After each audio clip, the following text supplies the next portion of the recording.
Hi ಎಲ್ರಿಗೂ ನಮಸ್ಕಾರ. Share marketing Kannada ಚಾನಲ್ಗೆ ನಿಮಗೆ ಸ್ವಾಗತ. ಆಗಸ್ಟ್ 16ರ ಮಾರ್ಕೆಟ್ ಅಪ್ಡೇಟ್ನ ನೋಡೋದಾದ್ರೆ ಮಾರ್ಕೆಟ್ನ ಸ್ಟ್ರಾಂಗ್ ಮೂಮೆಂಟಮ್ ಕಂಟಿನ್ಯೂ ಆಗ್ತಿರೋದು ಕಾಣಿಸ್ತಿದೆ.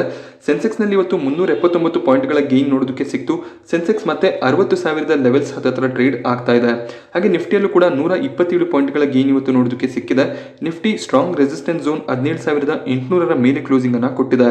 ಬ್ಯಾಂಕ್ ನಿಫ್ಟಿಯಲ್ಲೂ ಕೂಡ 197 ಪಾಯಿಂಟ್ಗಳ ಗೇನ್ ಇವತ್ತು ನೋಡೋದಕ್ಕೆ ಸಿಕ್ತು. ನಿಫ್ಟಿ 17,800 ಲೆವೆಲ್ ಹತ್ರ ಓಪನ್ ಆಯಿತು. ಆಲ್ಮೋಸ್ಟ್ ಸೇಮ್ ರೇಂಜ್ ಅಲ್ಲಿ ಟ್ರೇಡ್ ಆಗ್ತಾ ಇತ್ತು. 17,825ರಲ್ಲಿ ಕ್ಲೋಸಿಂಗ್ ನೋಡೋದಕ್ಕೆ ಸಿಕ್ಕಿದೆ. ಹೆಚ್ಚಿನ ಒಂದು ವಾಲಟಾಲಿಟಿ ಇವತ್ತು ನಮಗೆ ಮಾರ್ಕೆಟ್ ನಲ್ಲಿ ನೋಡೋದಕ್ಕೆ ಸಿಕ್ಕಿಲ್ಲ. ಗ್ಲೋಬಲ್ ಮಾರ್ಕೆಟ್ಸ್ ಗಳು ಕೂಡ ಪಾಸಿಟಿವ್ ಇತ್ತು. ಸೊ ಅದು ಕೂಡ ನಿಫ್ಟಿಗೆ ಒಂದು ಪಾಸಿಟಿವ್ ಮೊಮೆಂಟಮ್ ಅನ್ನ ಕಂಟಿನ್ಯೂ ಮಾಡೋದಕ್ಕೆ ಸಪೋರ್ಟ್ ಅನ್ನ ಕೊಟ್ಟಿದೆ. ಕ್ರೂಡ್ ಆಯಿಲ್ ನ ಪ್ರೈಸಸ್ ನಲ್ಲಿ ಫಾಲ್ ಕಂಟಿನ್ಯೂ ಆಗ್ತಿದೆ. ಜೂನ್ ತಿಂಗಳಲ್ಲಿ $125 ಹತ್ರ ಟ್ರೇಡ್ ಆಗ್ತಿದ್ದಂತಹ ಕ್ರೂಡ್ ಆಯಿಲ್ ಈಗ $93-94 ಹತ್ರ ಟ್ರೇಡ್ ಆಗ್ತಿದೆ. ಸೊ ಇದು ಕೂಡ ಅಷ್ಟೇ ಮಾರ್ಕೆಟ್ನ ಮೊಮೆಂಟಮ್ಗೆ ಒಂದು ಸಪೋರ್ಟ್ ಆಗಿದೆ.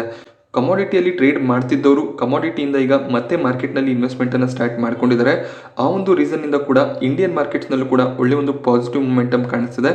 ಮೇಜರ್ ಆಗಿ FII ಇನ್ವೆಸ್ಟ್ಮೆಂಟ್ ಇಂಡಿಯನ್ ಮಾರ್ಕೆಟ್ಸ್ಗೆ ಒಂದು ಪಾಸಿಟಿವ್ ಬೂಸ್ಟನ್ನು ತಂದುಕೊಟ್ಟಿದೆ. ನಿಫ್ಟಿಯ ಟಾಪ್ ಗೇನರ್ಸ್ ಮತ್ತೆ ಲೂಸರ್ಸ್ ಅನ್ನ ಅಬ್ಸರ್ವ್ ಮಾಡಿದಾಗ ಇವತ್ತು HDFC life, Adani port top gainers ಆಗಿತ್ತು. ಎರಡು ಸ್ಟಾಕ್ 4.5% ಹೆಚ್ಚಾಗಿ ಇವತ್ತು ಪಾಸಿಟಿವ್ ಸೈಡ್ ಅಲ್ಲಿ ಕ್ಲೋಸಿಂಗ್ ಅನ್ನ ಕೊಟ್ಟಿದ್ದಾವೆ. ಐಶಾರ್ ಮೋಟಾರ್, BPCL, ಮಾರುತಿ ಸುಜುಕಿಯಲ್ಲೂ ಕೂಡ 3.5% ನಷ್ಟು ಅಪ್ಸೈಡ್ ನಮಗೆ ನೋಡೋದಕ್ಕೆ ಸಿಕ್ಕಿದೆ. ಆಟೋ ಸೆಕ್ಟರ್ನ ಸ್ಟಾಕ್ಗಳು ಇವತ್ತು ತುಂಬಾ ಚೆನ್ನಾಗಿ ಪರ್ಫಾರ್ಮ್ ಮಾಡಿದ್ದಾವೆ. ಟಾಪ್ ಲೂಸರ್ ಸೆಗ್ಮೆಂಟ್ ಅಲ್ಲಿ ಗ್ರಾಸಿಮ್ ನೋಡೋದಕ್ಕೆ ಸಿಕ್ತಿದೆ. ಆಲ್ಮೋಸ್ಟ್ 2% ಡೌನ್ ಸೈಡ್ ಅಲ್ಲಿ ಗ್ರಾಸಿಮ್ ಕ್ಲೋಸಿಂಗ್ ಅನ್ನ ಕೊಟ್ಟಿದೆ. ಇದಕ್ಕೆ major reason profit booking. Grasim ಶೇರ್ಗಳಲ್ಲಿ ಒಳ್ಳೆ ಒಂದು ಪಾಸಿಟಿವ್ ಮೊಮೆಂಟಮ್ ಇತ್ತು. ಸೊ ಹೈಯರ್ ಲೆವೆಲ್ಸ್ ಗಳಲ್ಲಿ ಪ್ರಾಫಿಟ್ ಬುಕಿಂಗ್ ಬರ್ತಾ ಇದೆ. ಇಂಡಲ್ಕೋದಲ್ಲೂ ಕೂಡ 1.5% ನಷ್ಟು ಡೌನ್ ಸೈಡ್ ಇವತ್ತು ನೋಡೋದಕ್ಕೆ ಸಿಕ್ತು. SBI, ಭಾರತಿ ಏರ್ಟೆಲ್ ಹಾಗೆ JSW ಸ್ಟೀಲ್ ಕೂಡ 1% ಡೌನ್ ಸೈಡ್ ಅಲ್ಲಿ ಇವತ್ತು ಕ್ಲೋಸಿಂಗ್ ಅನ್ನ ಕೊಟ್ಟಿದ್ದಾವೆ. ಸೆಕ್ಟರ್ ವೈಸ್ ನಾವು ಗಮನಿಸಿದಾಗ ಇವತ್ತು ಆಟೋ ಸೆಕ್ಟರ್ ತುಂಬಾ ಚೆನ್ನಾಗಿ ಮಾಡಿದೆ.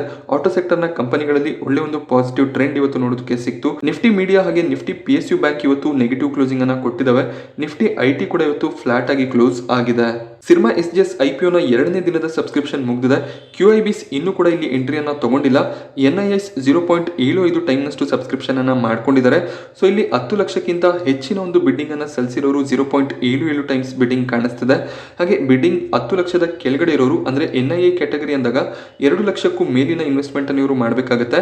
10 ಲಕ್ಷಕ್ಕೂ ಕಮ್ಮಿ ಅಮೌಂಟ್ ಅನ್ನ ಇನ್ವೆಸ್ಟ್ ಮಾಡಿರೋರು 0.69% ನಷ್ಟು ಇದ್ದಾರೆ.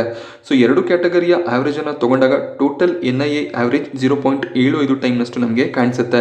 ರಿಟೇಲ್ ಇನ್ವೆಸ್ಟರ್ಸ್ಗಳು 1.56 ಟೈಮ್ ಸಬ್ಸ್ಕ್ರಿಪ್ಷನ್ ಅನ್ನ ಮಾಡ್ಕೊಂಡಿದ್ದಾರೆ. ಟೋಟಲ್ ಆಗಿ ಇಶ್ಯೂ ಆಲ್ಮೋಸ್ಟ್ 1 ಟೈಮ್ ಇಲ್ಲಿ ಸಬ್ಸ್ಕ್ರೈಬ್ ಆಗಿದೆ. ಇನ್ನು 2 ದಿನದ ಸಮಯ ಇರುತ್ತೆ. ಆಗಸ್ಟ್ 18ಕ್ಕೆ NIA ಹಾಗೇನೆ QIB ಸಬ್ಸ್ಕ್ರಿಪ್ಷನ್ ಯಾವ ರೇಂಜ್ ನಲ್ಲಿ ಇದೆ ಅದರ ಬೇಸಿಸ್ ಮೇಲೆ ನಾವು ಡಿಸಿಷನ್ಸ್ ಅನ್ನ ತಗೋಬಹುದಾಗುತ್ತೆ. ಗ್ರೇ ಮಾರ್ಕೆಟ್ ಪ್ರೀಮಿಯಂ ಅಬ್ಸರ್ವ್ ಮಾಡಿದಾಗ 21ರಿಂದ 22 ರೂಪಾಯಿಯ ಪ್ರೀಮಿಯಂ ಕಾಣಿಸುತ್ತೆ. 68 ಶೇರ್ಗಳ ಲಾಟ್ ಆಗಿರೋದ್ರಿಂದ 1,500 ರೂಪಾಯಿಯ ಪ್ರೀಮಿಯಮ್ಸ್ ಅನ್ನ ನಾವು ಎಕ್ಸ್ಪೆಕ್ಟ್ ಮಾಡಬಹುದಾಗುತ್ತೆ ಓವರ್ ಆಲ್ ಒಂದು ಲಾಟ್ಗೆ. ರಿಸ್ಕ್ ಟೇಕಿಂಗ್ ಇನ್ವೆಸ್ಟರ್ಸ್ ಆದ್ರೆ ಖಂಡಿತವಾಗ್ಲೂ ಈ ಒಂದು IPOದಲ್ಲಿ ಅಪ್ಲೈ ಮಾಡಬಹುದಾಗುತ್ತೆ. ಅಕಸ್ಮಾತ್ ಪ್ರೀಮಿಯಂ 50 ರೂಪಾಯಿ ಹತ್ರ ಇದ್ರೆ ಖಂಡಿತವಾಗ್ಲೂ ಅಪ್ಲಿಕೇಶನ್ಸ್ ಅನ್ನ ಹಾಕಬಹುದು. 50 ರೂಪಾಯಿಯ ಕೆಳಗಡೆ ಇದ್ರೆ ಯಾವಾಗಲೂ ಕೂಡ ಒಂದು ರಿಸ್ಕಿ ಇನ್ವೆಸ್ಟ್ಮೆಂಟ್ ಆಗುತ್ತೆ. KKR, ಸೊ ಇದೊಂದು US ನ ಪ್ರೈವೇಟ್ ಈಕ್ವಿಟಿ ಮೇಜರ್ ಕಂಪನಿ ಆಗಿರ್ತಾರೆ. 27% ನಷ್ಟು ಸ್ಟೇಕ್ ಅನ್ನು ಇವರು ಮ್ಯಾಕ್ಸ್ ಹೆಲ್ತ್ ಕಂಪನಿಯಲ್ಲಿ ಹೊಂದಿದ್ರು. ಸೊ ಅದನ್ನ ಈಗ ಸೆಲ್ ಮಾಡಿದ್ದಾರೆ. KKR ಆಲ್ಮೋಸ್ಟ್ 26 ಕೋಟಿ ಶೇರ್ಗಳನ್ನ ಬ್ಲಾಕ್ ಡೀಲ್ ನ ಮೂಲಕ ಸೆಲ್ ಮಾಡಿದ್ದಾರೆ. ಇದರಿಂದ ಅವರು 9,290 ಕೋಟಿ ಅಮೌಂಟ್ ಅನ್ನ ಮಾರ್ಕೆಟ್ ನಿಂದ ಪಡ್ಕೊಂಡಿದ್ದಾರೆ. ಸೊ KKR ಏನು ಶೇರ್ಗಳನ್ನ ಸೆಲ್ ಮಾಡಿದ್ರು ಅಷ್ಟನ್ನ ಕೂಡ ಮ್ಯೂಚುವಲ್ ಫಂಡ್ ಹೌಸ್ಗಳು ಬೈ ಮಾಡ್ಕೊಂಡಿದ್ದಾರೆ. ಮ್ಯಾಕ್ಸ್ ಹೆಲ್ತ್ ಕೇರ್ ಕಂಪನಿಯಲ್ಲಿ KKR 80ರ ಪ್ರೈಸ್ ಅಲ್ಲಿ ಈ ಸ್ಟೇಕ್ ಅನ್ನ ಬೈ ಮಾಡ್ಕೊಂಡಿದ್ರು. ಈಗ ಶೇರ್ ಪ್ರೈಸ್ ನಾವು ಅಬ್ಸರ್ವ್ ಮಾಡಿದಾಗ 404ರಲ್ಲಿ ಮ್ಯಾಕ್ಸ್ ಹೆಲ್ತ್ ಕೇರ್ ಟ್ರೇಡ್ ಆಗ್ತಿದೆ. ಇವತ್ತು 12% ನಷ್ಟು ಅಪ್ಸೈಡ್ ನಮಗೆ ಸ್ಟಾಕ್ ನಲ್ಲಿ ನೋಡೋದಕ್ಕೆ ಸಿಕ್ತು. ಸೊ ಅಬ್ಸರ್ವ್ ಮಾಡಬಹುದು ಎಷ್ಟು ಪ್ರಾಫಿಟ್ಸ್ ಅನ್ನ ಕಂಪನಿ ಬುಕ್ ಮಾಡ್ಕೊಂಡಿದ್ದಾರೆ ಅಂತ. ಸೆಪ್ಟೆಂಬರ್ 2021ರಲ್ಲೂ ಕೂಡ 8.5 ಕೋಟಿ ಶೇರ್ಗಳನ್ನು ಇವರು ಸೆಲ್ ಮಾಡಿದ್ರು. ಆಗ ಕೂಡ ಆಲ್ಮೋಸ್ಟ್ 3,000 ಕೋಟಿ ಅಮೌಂಟ್ ಅನ್ನ ಮಾರ್ಕೆಟ್ ಇಂದ ಇವರು ಪಡ್ಕೊಂಡಿದ್ರು. ಸೊ ಅಲ್ಲೂ ಕೂಡ HDFC mutual fund, SBI mutual fund ಈ ಶೇರ್ಗಳನ್ನ ಬೈ ಮಾಡ್ಕೊಂಡಿದ್ರು. ಮಾರ್ಚ್ 2022ರಲ್ಲೂ ಕೂಡ ಆಲ್ಮೋಸ್ಟ್ 10% ನಷ್ಟು ಸ್ಟೇಕ್ ಅನ್ನು ಇವರು ಸೆಲ್ ಮಾಡಿದ್ರು. ಸೊ ಆಲ್ಮೋಸ್ಟ್ ಈಗ ಎಲ್ಲಾ ಸ್ಟೇಕ್ ಅನ್ನ KKR ಮ್ಯಾಕ್ಸ್ ಹೆಲ್ತ್ ಕೇರ್ ಅಲ್ಲಿ ಸೆಲ್ ಮಾಡಿದ್ದಾರೆ. ಅಷ್ಟು ಶೇರ್ಗಳನ್ನ ಮ್ಯೂಚುವಲ್ ಫಂಡ್ ಹೌಸ್ಗಳು ಬೈ ಮಾಡ್ಕೊಂಡಿದ್ದಾರೆ. ಮ್ಯಾಕ್ಸ್ ಹೆಲ್ತ್ ಕೇರ್ ನ ಫಂಡಮೆಂಟಲ್ಸ್ ತುಂಬಾನೇ ಚೆನ್ನಾಗಿದೆ. KKR 80 ರೂಪಾಯಿ ಪ್ರೈಸ್ ಅಲ್ಲಿ ಇನ್ವೆಸ್ಟ್ಮೆಂಟ್ ಅನ್ನ ಮಾಡಿದ್ರು. ಮ್ಯಾಕ್ಸ್ ಹೆಲ್ತ್ ಕೇರ್ ಅಲ್ಲಿ ಅವರಿಗೆ ಒಳ್ಳೆ ಒಂದು ಪ್ರಾಫಿಟ್ಸ್ ಕಾಣಿಸ್ತಿತ್ತು. ಆ ಒಂದು ರೀಸನ್ ಇಂದ ಅವರು ತಮ್ಮ ಸ್ಟೇಕ್ ಅನ್ನ ಸೆಲ್ ಮಾಡಿ ಎಕ್ಸಿಟ್ ಆಗಿದ್ದಾರೆ. ಸೊ ಇಷ್ಟು ದೊಡ್ಡ ಅಮೌಂಟ್ ನ ಬ್ಲಾಕ್ ಡೀಲ್ ಆದ್ರೂ ಕೂಡ ಆ ಎಲ್ಲಾ ಶೇರ್ಗಳನ್ನ ಮ್ಯೂಚುವಲ್ ಫಂಡ್ ಹೌಸ್ಗಳು ಬೈ ಮಾಡ್ಕೊಂಡಿರೋದ್ರಿಂದ ಒಳ್ಳೆ ಒಂದು ಮೊಮೆಂಟಮ್ ಮ್ಯಾಕ್ಸ್ ಹೆಲ್ತ್ ಕೇರ್ ಅಲ್ಲಿ ನಮಗೆ ನೋಡೋದಕ್ಕೆ ಸಿಗ್ತಾ ಇದೆ.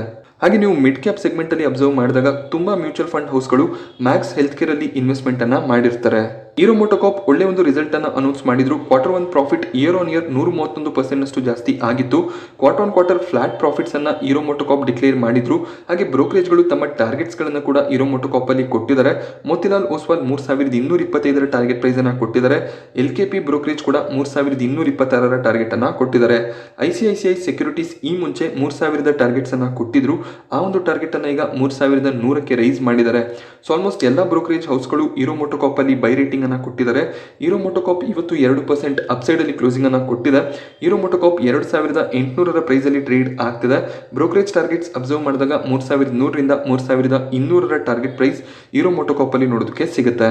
ಸೊ ರಾಕೇಶ್ ಜುಂಜುನ್ವಾಲಾ ಅವರ ನಿಧನದ ನಂತರ ಅವ್ರೇನು ಸ್ಟಾಕ್ ಗಳಲ್ಲಿ ಇನ್ವೆಸ್ಟ್ಮೆಂಟ್ ಅನ್ನ ಮಾಡಿದ್ರು ಆ ಒಂದು ಸ್ಟಾಕ್ ಗಳ ಗತಿ ಏನಾಗುತ್ತೆ ಅಂತ ತುಂಬಾ ಜನ ವರೀಡ್ ಆಗಿದ್ರು.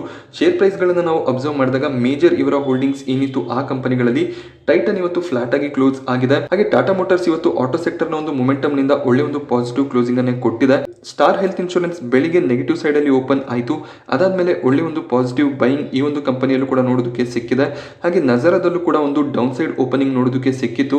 ಅದಾದ್ಮೇಲೆ ಒಳ್ಳೆ ಒಂದು ಬೈಯಿಂಗ್ ನಜಾರ ಟೆಕ್ನಾಲಜಿಯಲ್ಲೂ ಕೂಡ ನೋಡೋದಕ್ಕೆ ಸಿಕ್ಕಿದೆ. ಮೆಟ್ರೋ ಬ್ರಾಂಡ್ಸ್ ಅಲ್ಲೂ ಕೂಡ ಇವರು ಹೆಚ್ಚಿನ ಒಂದು ಹೋಲ್ಡಿಂಗ್ ಅನ್ನು ಹೊಂದಿದ್ರು. 870 ಪ್ರೈಸ್ ಅಲ್ಲಿ ಮೆಟ್ರೋ ಬ್ರಾಂಡ್ಸ್ ಓಪನ್ ಆಯಿತು. ಅದಾದ್ಮೇಲೆ ಸಡನ್ ಒಂದು ಪ್ಯಾನಿಕ್ ಸೆಲ್ಲಿಂಗ್ ಕೂಡ ನೋಡೋದಕ್ಕೆ ಸಿಕ್ಕಿದೆ. ಆಪ್ಟೆಕ್ ಅಲ್ಲೂ ಕೂಡ ರಾಕೇಶ್ ಜುಂಜುನ್ವಾಲಾ ಅವರು ಹೆಚ್ಚಿನ ಒಂದು ಹೋಲ್ಡಿಂಗ್ ಅನ್ನು ಹೊಂದಿದ್ರು. ಸೊ ಇಲ್ಲೂ ಕೂಡ ಅಷ್ಟೇ ಒಂದು ನೆಗೆಟಿವ್ ಓಪನಿಂಗ್ ಸಿಕ್ತು. ಅದಾದ್ಮೇಲೆ ಒಳ್ಳೆ ಒಂದು ಬೈಯಿಂಗ್ ನೋಡೋದಕ್ಕೆ ಸಿಕ್ಕಿದೆ. ಆಪ್ಟೆಕ್ ಕೂಡ ಫ್ಲಾಟ್ ಆಗಿ ಕ್ಲೋಸ್ ಆಗಿದೆ. ರಾಕೇಶ್ ಜುಂಜುನ್ವಾಲಾ ಅವರು ಮಾರ್ಕೆಟ್ ಅಲ್ಲಿ 32,000 ಕೋಟಿಯಷ್ಟು ಇನ್ವೆಸ್ಟ್ಮೆಂಟ್ ಅನ್ನ ಮಾಡಿದರೆ. $4 ಬಿಲಿಯನ್ ನ ಇನ್ವೆಸ್ಟ್ಮೆಂಟ್ ಇಂಡಿಯನ್ ಮಾರ್ಕೆಟ್ ನಲ್ಲಿ ನೋಡೋದಕ್ಕೆ ಸಿಗುತ್ತೆ. ಹೆಚ್ಚಿನ ಒಂದು ಇನ್ವೆಸ್ಟ್ಮೆಂಟ್ ಅನ್ನು ಅವರು ಟೈಟನ್ ಕಂಪನಿಯಲ್ಲಿ ಮಾಡಿದರೆ. $1.4 ಬಿಲಿಯನ್ ಆಲ್ಮೋಸ್ಟ್ 11,000 ಕೋಟಿಯಷ್ಟು ಇನ್ವೆಸ್ಟ್ಮೆಂಟ್ ಟೈಟನ್ ನಲ್ಲಿ ನೋಡೋದಕ್ಕೆ ಸಿಗುತ್ತೆ. So star health insurance, metro brands, Tata motor ಅಲ್ಲೂ ಕೂಡ ಹೆಚ್ಚಿನ ಒಂದು ಇನ್ವೆಸ್ಟ್ಮೆಂಟ್ ನೋಡೋದಕ್ಕೆ ಸಿಗುತ್ತೆ. ಕ್ರಿಸಿಲ್ ಹಾಗೆ ಪೋರ್ಟಿಸ್ ಹೆಲ್ತ್ ಕೇರ್ ಅಲ್ಲೂ ಕೂಡ ಇವರು ಇನ್ವೆಸ್ಟ್ಮೆಂಟ್ ಅನ್ನ ಮಾಡಿದ್ದಾರೆ. ಸೊ ರಾಕೇಶ್ ಜುಂಜುನ್ವಾಲಾ ಅವರು ಖಂಡಿತವಾಗ್ಲೂ ನಾಮಿನೇಷನ್ಸ್ ಗಳನ್ನ ಕೊಟ್ಟಿರ್ತಾರೆ. ಅವರ ಹೆಂಡತಿ ಹಾಗೆ ಅವರ ಮಕ್ಕಳಿಗೆ ಈ ಎಲ್ಲ ಶೇರ್ಸ್ ಗಳು ಟ್ರಾನ್ಸ್ಫರ್ ಆಗುತ್ತೆ. ಅವರು ಮುಂದೆ ಡಿಸಿಷನ್ಸ್ ಗಳನ್ನ ತಗೋತಾರೆ. ಸೊ ಎಲ್ಲ ಪ್ರೋಸೆಸ್ ಆಗೋದಕ್ಕೆ ತುಂಬಾನೇ ಟೈಮ್ ಆಗುತ್ತೆ. ಅಲ್ಲಿವರೆಗೂ ನಮಗೆ ಯಾವುದೇ ಒಂದು ಹೆಚ್ಚಿನ ಒಂದು ಮೊಮೆಂಟಮ್ ಸ್ಟಾಕ್ಗಳಲ್ಲಿ ಕಾಣಿಸೋದಿಲ್ಲ. ಸೊ ಇಲ್ಲಿ ನಮಗೆ ಏನು ಮೊಮೆಂಟಮ್ಸ್ಗಳು ಕಾಣಿಸ್ತಿದ್ದಾವೆ ಇದು ಜಸ್ಟ್ ಒಂದು ಪ್ಯಾನಿಕ್ ಸೆಲ್ಲಿಂಗ್ ಆಗಿರುತ್ತೆ. ಇನ್ವೆಸ್ಟರ್ಸ್ಗಳಲ್ಲಿ ಪ್ಯಾನಿಕ್ ತರೋದಕ್ಕೆ ತುಂಬ ಜನ ದೊಡ್ಡ ಇನ್ವೆಸ್ಟರ್ಸ್ಗಳು ಟ್ರೈ ಮಾಡ್ತಾರೆ. HDFC AMC ಅಲ್ಲೂ ಕೂಡ ಇವತ್ತು ಒಳ್ಳೆ ಒಂದು ಮೊಮೆಂಟಮ್ ನಮಗೆ ನೋಡೋದಕ್ಕೆ ಸಿಕ್ತು. ಇಲ್ಲೂ ಕೂಡ ಒಂದು ಬ್ಲಾಕ್ ಡೀಲ್ ನಡೆದಿದೆ. ಸೊ ಆಲ್ಮೋಸ್ಟ್ 5.6% ಅಷ್ಟು ಈಕ್ವಿಟಿ ಸೆಲ್ಲಿಂಗ್ ನಮಗೆ ನೋಡೋದಕ್ಕೆ ಸಿಗ್ತಿದೆ. ಇಲ್ಲಿ LIC ಹಾಗೇನೆ HDFC ಲಿಮಿಟೆಡ್ ಕೂಡ ಹೆಚ್ಚಿನ ಒಂದು ಹೋಲ್ಡಿಂಗ್ ಅನ್ನು ಹೊಂದಿದ್ರು. ಅದಾದ್ಮೇಲೆ ಅಬರ್ಡೀನ್ ಅನ್ನುವಂಥ ಒಂದು ಇನ್ವೆಸ್ಟ್ಮೆಂಟ್ ಕಂಪನಿ, ಸೊ ಇವರು ಕೂಡ HDFC AMC ಯ ಪ್ರಮೋಟರ್ ಆಗಿರ್ತಾರೆ.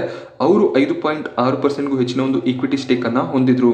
ಸೊ LIC ಹಾಗೆ HDFC ಕಡೆಯಿಂದ ಈ ಒಂದು ಸೆಲ್ಲಿಂಗ್ ಬಂದಿರೋದಕ್ಕೆ ಸಾಧ್ಯ ಇರೋದಿಲ್ಲ. ಸೊ ಅಬರ್ಡೀನ್ ಇನ್ವೆಸ್ಟ್ಮೆಂಟ್ ಇಲ್ಲಿ ಹೆಚ್ಚಿನ ಒಂದು ಸೆಲ್ಲಿಂಗ್ ಅನ್ನ ಮಾಡಿರುವಂತ ಸಾಧ್ಯತೆ ಇದೆ. HDFC AMC Q1 ನಲ್ಲಿ ಅಷ್ಟು ಒಳ್ಳೆ ರಿಸಲ್ಟ್ಸ್ ಅನ್ನ ಡಿಕ್ಲೇರ್ ಮಾಡಿರಲಿಲ್ಲ. ಇವರ ಪ್ರಾಫಿಟ್ ಇಯರ್ ಆನ್ ಇಯರ್ 9% ಅಷ್ಟು ಡೌನ್ ಆಗಿತ್ತು. ಸೊ ಆ ಒಂದು ರೀಸನ್ ಇಂದ ಸ್ಟಾಕ್ ಪ್ರೈಸ್ ನಲ್ಲಿ ತುಂಬಾನೇ ಕರೆಕ್ಷನ್ ಕೂಡ ಬಂದಿತ್ತು. ಅದಾದ್ಮೇಲೆ ಸ್ಟಾಕ್ ಈಗ ಒಳ್ಳೆ ಒಂದು ರಿಕವರಿಯನ್ನ ಕೂಡ ಕೊಡ್ತಿದೆ. ಇವತ್ತು HDFC AMC ಆಲ್ಮೋಸ್ಟ್ 12% ಅಪ್ಸೈಡ್ ಅಲ್ಲಿ ಕ್ಲೋಸಿಂಗ್ ಅನ್ನ ಕೊಟ್ಟಿದೆ. ಇಲ್ಲೂ ಕೂಡ ಅಷ್ಟೇ ಅಬರ್ಡೀನ್ ಏನು ಶೇರ್ ಗಳನ್ನ ಸೇಲ್ ಮಾಡಿದ್ದಾರೆ. ಸೊ ಅದನ್ನ ಬೇರೆ ಕಂಪನಿಗಳು ಅಕ್ವೈರ್ ಮಾಡ್ಕೊಂಡಿದ್ದಾರೆ. ಸೊ ಆ ಒಂದು ರೀಸನ್ ಇಂದ ಈ ಒಂದು ಬ್ಲಾಕ್ ಡೀಲ್ ನ ಎಫೆಕ್ಟ್ ನಮಗೆ ಸ್ಟಾಕ್ ನಲ್ಲಿ ನೋಡೋದಕ್ಕೆ ಸಿಕ್ಲಿಲ್ಲ. ಒಳ್ಳೆ ಒಂದು ಪಾಸಿಟಿವ್ ಕ್ಲೋಸಿಂಗ್ HDFC AMC ಅಲ್ಲಿ ನೋಡೋದಕ್ಕೆ ಸಿಕ್ಕಿದೆ.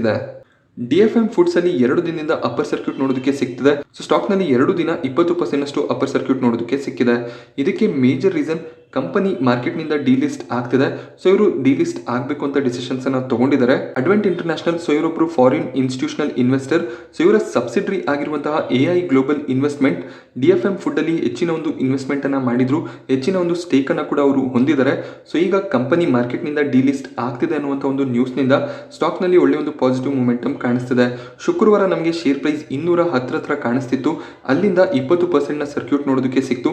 ಇವತ್ತು ಕೂಡ 20% ಅಪ್ಪರ್ ಸರ್ಕ್ಯೂಟ್ ನೊಂದಿಗೆ DFM ಫುಡ್ ಕ್ಲೋಸಿಂಗ್ ಅನ್ನ ಕೊಟ್ಟಿದೆ. ಸೊ ಇಲ್ಲಿ ಮಾರ್ಕೆಟ್ ನಿಂದ ಕಂಪನಿ ಡಿಲಿಸ್ಟ್ ಆಗ್ತಿದ್ರು ಕೂಡ ಯಾಕೆ 40% ನ ಸರ್ಕ್ಯೂಟ್ 2 ದಿನದಲ್ಲಿ ನೋಡೋದಕ್ಕೆ ಸಿಕ್ಕಿದೆ ಅಂದ್ರೆ, ಯಾವುದೇ ಒಂದು ಕಂಪನಿ ತಮ್ಮ ಒಂದು ಸ್ವಂತ ನಿರ್ಧಾರದಿಂದ ಡಿಲಿಸ್ಟ್ ಆಗ್ತಾರೆ ಅಂದಾಗ ಅವರು ಶೇರ್ ಹೋಲ್ಡರ್ಸ್ ಗಳಿಗೆ ಇಷ್ಟು ಅಮೌಂಟ್ ಅಂತ ಪೇ ಮಾಡಬೇಕಾಗುತ್ತೆ. ಆ ಒಂದು ರೀಸನ್ ಇಂದ ಸ್ಟಾಕ್ ಪ್ರೈಸ್ ನಲ್ಲಿ ಒಳ್ಳೆ ಒಂದು ಮೊಮೆಂಟಮ್ ನಮಗೆ ನೋಡೋದಕ್ಕೆ ಸಿಗ್ತಿದೆ. ಸೊ DFM ಫುಡ್ಸ್ ಅವರ ಇನ್ವೆಸ್ಟರ್ಸ್ ಗಳಿಗೆ ಎಷ್ಟು ಅಮೌಂಟ್ ಅನ್ನ ಪೇ ಮಾಡ್ತಾರೆ ಅದ್ರ ಬಗ್ಗೆ ಯಾವುದೇ ಒಂದು ಮಾಹಿತಿ ನೋಡೋದಕ್ಕೆ ಸಿಗ್ಲಿಲ್ಲ. ಸೊ ಇಲ್ಲಿ ಯಾರು ₹200 ರೇಂಜ್ ಅಲ್ಲಿ ಇನ್ವೆಸ್ಟ್ಮೆಂಟ್ ಅನ್ನ ಮಾಡಿದ್ರು ಅವರು ಒಳ್ಳೆ ಒಂದು ಪ್ರಾಫಿಟ್ಸ್ ಅನ್ನ ಮಾಡ್ಕೋಬಹುದಾಗುತ್ತೆ. ಹಾಗೆ ನಾಳೆ ಸ್ಟಾಕ್ ಪ್ರೈಸ್ ನಲ್ಲಿ ಯಾವ ರೀತಿಯ ಮೊಮೆಂಟಮ್ ಇರುತ್ತೆ ಅದರ ಬೇಸಿಸ್ ಮೇಲೆ ಪ್ರಾಫಿಟ್ ಬುಕಿಂಗ್ ನ ಬಗ್ಗೆ ಕೂಡ ಯೋಚನೆ ಮಾಡಬಹುದಾಗುತ್ತೆ. ಯಾಕೆಂದ್ರೆ DFM ಫುಡ್ಸ್ ಮಾರ್ಕೆಟ್ ಇಂದ ಡಿಲಿಸ್ಟ್ ಆಗ್ತಿದ್ದಾರೆ. ಸೊ ಅವರೊಂದು ಪ್ರೈಸ್ ಅನ್ನ ಡಿಸೈಡ್ ಮಾಡ್ತಾರೆ, ಯಾವ ಒಂದು ಪ್ರೈಸ್ ಅನ್ನ ನಾವು ಕ್ಲೈಂಟ್ ಗಳಿಗೆ ಕೊಡ್ತೀವಿ ಅಂತ. ಅಕಸ್ಮಾತ್ ಮಾರ್ಕೆಟ್ ಪ್ರೈಸ್ ನಿಂದ ಕಮ್ಮಿ ಪ್ರೈಸ್ ಏನಾದರೂ ಡಿಸೈಡ್ ಆದ್ರೆ ಮತ್ತೆ ಶೇರ್ ಪ್ರೈಸ್ ನಲ್ಲಿ ಕರೆಕ್ಷನ್ ಬರುವಂತ ಸಾಧ್ಯತೆಗಳು ಇರುತ್ತೆ. ವೇದಾಂತ ಕೂಡ ಇದೇ ರೀತಿಯ ಡಿಸಿಷನ್ಸ್ ಅನ್ನ 2020ರಲ್ಲಿ ತಗೊಂಡಿದ್ರು. ಅವರು ಕೂಡ ಮಾರ್ಕೆಟ್ ನಿಂದ ಡಿಲಿಸ್ಟ್ ಆಗ್ತೀನಿ ಅಂತ ಹೇಳಿದ್ರು. ಆಗ ವೇದಾಂತ ಶೇರ್ಗಳಲ್ಲಿ ಒಳ್ಳೆ ಒಂದು ಮೊಮೆಂಟಮ್ ಕೂಡ ನೋಡೋದಕ್ಕೆ ಸಿಕ್ಕಿತ್ತು. ಅದಾದ್ಮೇಲೆ ಮ್ಯಾನೇಜ್ಮೆಂಟ್ ಮತ್ತೆ ಆ ಒಂದು ಡಿಸಿಷನ್ ಇಂದ ಬ್ಯಾಕ್ಔಟ್ ಆಗಿದ್ರು. ಆಗ ಶೇರ್ ಪ್ರೈಸ್ ನಲ್ಲಿ ಕರೆಕ್ಷನ್ ಕೂಡ ನೋಡೋದಕ್ಕೆ ಸಿಕ್ಕಿತ್ತು. ಸೊ ಮುತ್ತೂಟ್ ಫಿನಾನ್ಸ್ ನಲ್ಲಿ ಇವತ್ತು 12% ಡೌನ್ ಸೈಡ್ ನೋಡೋದಕ್ಕೆ ಸಿಕ್ತು. ಮುತ್ತೂಟ್ ಫಿನಾನ್ಸ್ ತಮ್ಮ ಕ್ವಾರ್ಟರ್ಲಿ ರಿಸಲ್ಟ್ಸ್ ಅನ್ನು ಅನೌನ್ಸ್ ಮಾಡಿದ್ರು. Profit year on year quarter on quarter ತುಂಬಾನೇ ಫಾಲ್ ಆಗಿತ್ತು. ಹಾಗೆ ಅವರ ಬಿಸ್ನೆಸ್ ಕೂಡ ಅಷ್ಟು ಚೆನ್ನಾಗಿ ನಡೀತಿಲ್ಲ. ಗೋಲ್ಡ್ ಲೋನ್ ಸೆಗ್ಮೆಂಟ್ ನಲ್ಲಿ ಅಷ್ಟು ಒಳ್ಳೆ ಕಾಂಟ್ರಿಬ್ಯೂಷನ್ ನಮಗೆ ರೆವೆನ್ಯೂ ನಲ್ಲಿ ನೋಡೋದಕ್ಕೆ ಸಿಗ್ತಿಲ್ಲ. ರೆವೆನ್ಯೂ ಕೂಡ year on year quarter on quarter fall ಆಗಿತ್ತು. ಸೊ ಎಲ್ಲ ಫ್ಯಾಕ್ಟರ್ ಗಳಿಂದ ಇವತ್ತು ನಮಗೆ ಸ್ಟಾಕ್ ಪ್ರೈಸ್ ನಲ್ಲಿ ತುಂಬಾನೇ ಕರೆಕ್ಷನ್ ನೋಡೋದಕ್ಕೆ ಸಿಕ್ಕಿದೆ. ಹಾಗೆ ಅವರ ಕಾಂಪಿಟೇಟರ್ ಆಗಿರುವಂತಹ ನಾನ್ banking NBFC company Manappuram finance ಅಲ್ಲೂ ಕೂಡ 3.5% ಡೌನ್ ಸೈಡ್ ನೋಡೋದಕ್ಕೆ ಸಿಕ್ತು. ಈ ಕಂಪನಿ ಕೂಡ ಅಷ್ಟೇ quarter on quarter year on year ಅಷ್ಟು ಒಳ್ಳೆ ರಿಸಲ್ಟ್ಸ್ ಅನ್ನ ಡಿಕ್ಲೇರ್ ಮಾಡಿರಲಿಲ್ಲ. ಸೊ ಯಾವುದೇ ಒಂದು ಬಿಸ್ನೆಸ್ ಆಗಿರ್ಬೋದು, ಈ ರೀತಿಯ ಲೀನ್ ಪೀರಿಯಡ್ ಗಳು ನಮಗೆ ನೋಡೋದಕ್ಕೆ ಸಿಗ್ತಿರುತ್ತೆ. ಸೊ ನೀವು ಮುತ್ತೂಟ್ ಫೈನಾನ್ಸ್ ಅಲ್ಲಿ ಇನ್ವೆಸ್ಟ್ಮೆಂಟ್ ಅನ್ನ ಮಾಡಿದ್ರೆ ಅಂದಾಗ ಇನ್ನೊಂದೆರಡು ಕ್ವಾರ್ಟರ್ನ ರಿಸಲ್ಟ್ಸ್ ಅನ್ನ ಅಬ್ಸರ್ವ್ ಮಾಡಬಹುದಾಗುತ್ತೆ. ಇದೇ ರೀತಿಯ ಕ್ವಾರ್ಟರ್ಲಿ ರಿಸಲ್ಟ್ಸ್ ಬರ್ತಾ ಹೋದ್ರೆ ಸೊ ಆಗ ನೀವು ಎಕ್ಸಿಟ್ ನ ಬಗ್ಗೆ ಕೂಡ ಯೋಚನೆ ಮಾಡಬಹುದು. ಮದರ್ಸನ್ ಸುಮಿ ಬೋರ್ಡ್ ಇವತ್ತಿನ ಬೋರ್ಡ್ ಮೀಟಿಂಗ್ ಅಲ್ಲಿ ಬೋನಸ್ ಶೇರ್ಗಳನ್ನು ಇಶ್ಯೂ ಮಾಡಿದ್ದಾರೆ. 1:2 ರೇಷಿಯೋದಲ್ಲಿ ಬೋನಸ್ ಶೇರ್ಗಳು ಇಶ್ಯೂ ಆಗ್ತಿರೋದು ಕಾಣಿಸ್ತಿದೆ. ಸೊ ನಿಮ್ಮ ಬಳಿಯಲ್ಲಿ ಮದರ್ಸನ್ ಸುಮಿಯ 2 ಶೇರ್ಗಳಿದ್ರೆ 1 ಶೇರ್ ನಿಮಗೆ ಬೋನಸ್ ಆಗಿ ಕ್ರೆಡಿಟ್ ಆಗುತ್ತೆ. ಈ ಒಂದು ಬೋನಸ್ ಇಶ್ಯೂಗೆ ಕಂಪನಿ ಅಕ್ಟೋಬರ್ 15ರ ಡೆಡ್ ಲೈನ್ ಅನ್ನು ಫಿಕ್ಸ್ ಮಾಡಿದರೆ ಅಕ್ಟೋಬರ್ 15ರ ಒಳಗಾಗಿ ನಿಮಗೆ ಶೇರ್ಗಳು ನಿಮ್ಮ ಡಿಮ್ಯಾಟ್ ಅಕೌಂಟ್ ಅಲ್ಲಿ ಕ್ರೆಡಿಟ್ ಆಗುತ್ತೆ. ಇದಕ್ಕೆ ರೆಕಾರ್ಡ್ ಡೇಟ್ ಅನ್ನ ಕಂಪನಿ ಸದ್ಯದಲ್ಲೇ ಫಿಕ್ಸ್ ಮಾಡ್ತಾರೆ. ಇವತ್ತು ಸ್ಟಾಕ್ ಪ್ರೈಸ್ ನಲ್ಲಿ 4.5% ಅಪ್ಸೈಡ್ ನಮಗೆ ನೋಡೋದಕ್ಕೆ ಸಿಕ್ತು. ಬೋನಸ್ ನ ನ್ಯೂಸ್ ನಿಂದ ಶೇರ್ ಪ್ರೈಸ್ ನಲ್ಲಿ ಒಳ್ಳೆ ಒಂದು ಮೊಮೆಂಟಮ್ ನೋಡೋದಕ್ಕೆ ಸಿಗ್ತಿದೆ. ಸೊ ಈ ರೀತಿಯ ನ್ಯೂಸ್ ಗಳು ಬಂದಾಗ ಸ್ಟಾಕ್ ಪ್ರೈಸ್ ನಲ್ಲಿ ಒಳ್ಳೆ ಒಂದು ಮೊಮೆಂಟಮ್ ಇರುತ್ತೆ. ಮದರ್ಸನ್ ಸುಮಿ ಒಂದು ಲಾಂಗ್ ಟರ್ಮ್ ಸ್ಟಾಕ್ ಆಗಿರುತ್ತೆ. Auto part manufacturer company. So ನೀವು ಲಾಂಗ್ ಟರ್ಮ್ ಗೆ ಹೋಲ್ಡ್ ಮಾಡ್ತೀರಾ ಅಂದ್ರೆ ಖಂಡಿತವಾಗ್ಲೂ ಕಂಟಿನ್ಯೂ ಮಾಡಬಹುದಾಗುತ್ತೆ.